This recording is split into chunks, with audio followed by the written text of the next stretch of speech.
Hi, my name is Erica Dobis. My name is Landon Moore, and we will be talking about how women are treated in Afghanistan by the Taliban.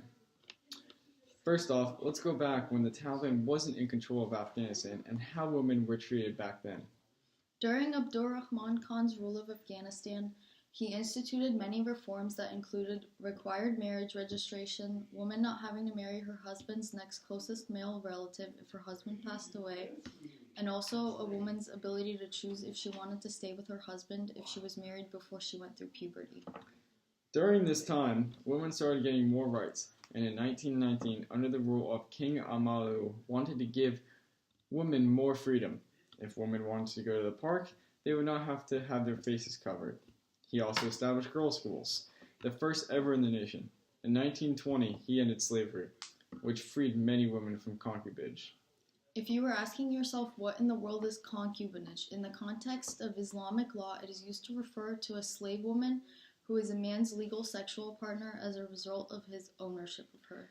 In 1931, Afghanistan wrote a constitution, and in Article 9 stated that everyone must be treated equally and given the same rights. During 1934, Mohammad Shah took power and women's rights improved even more. Women were now allowed to work in higher jobs such as hospitals and become teachers. At this time, they were also allowed to drive and travel, and some women even held positions in government in the 1960s and 1970s. The Soviet Union overthrew Daoud in 1979 and gave women even more rights, such as a minimum marriage age and equal job opportunities. Women made up half of the labor force. When Soviet Union fell in 1991, many Muslim groups started to fight over the power in Afghanistan. The Taliban conquered the capital of Kabul and established leverage of Afghanistan. Due to Taliban's rule, women's rights greatly declined. Women were confined to home unless escorted by a man while wearing a burqa. If a woman was seen outside showing a little skin, she would be beaten. Burqas also create many health problems for women, such as headaches, poor vision, hearing, asthma, and many more. Women were also not allowed to be educated or work.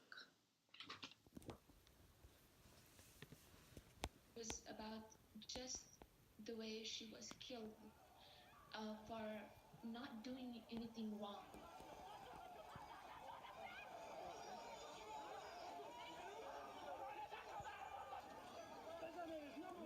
She was beaten very badly.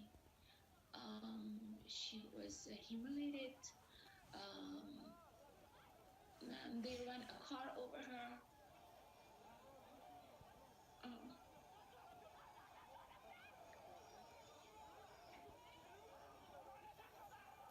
they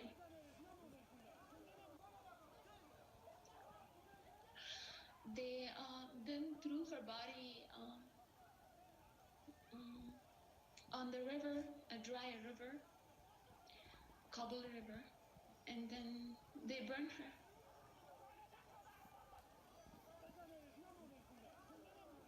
This was simply to raise our voices against the brutality on women, and of course, for people not to forget about this incident.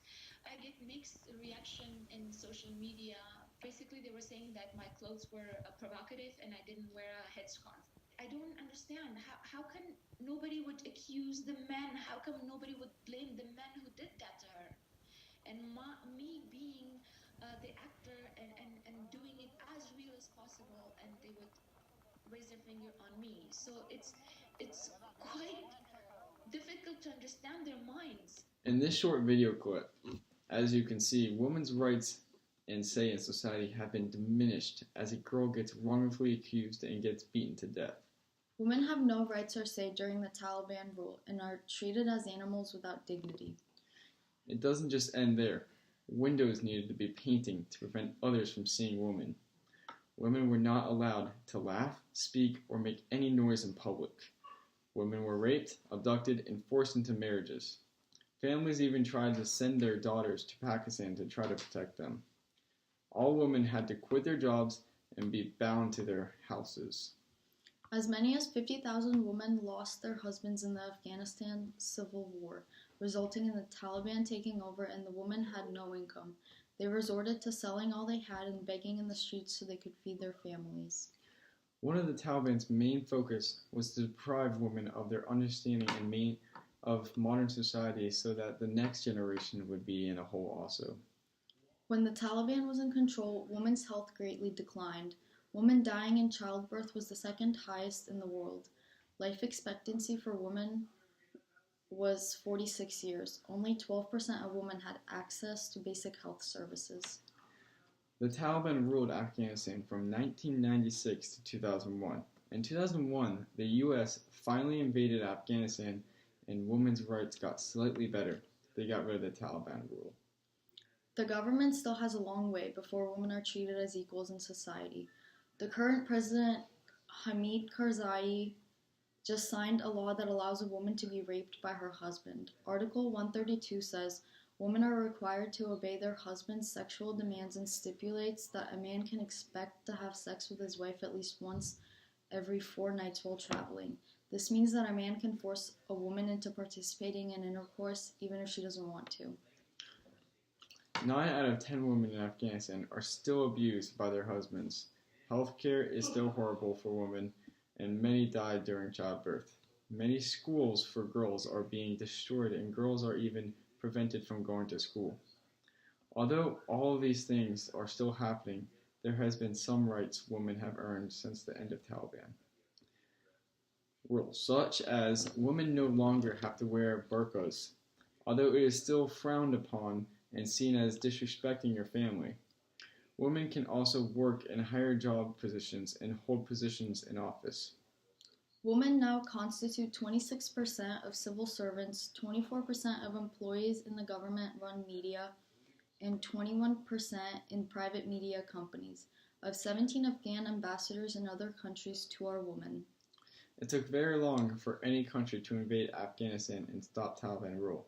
The US invaded in 2001 and helped women get more rights and have donated $127 million for humanitarian rights.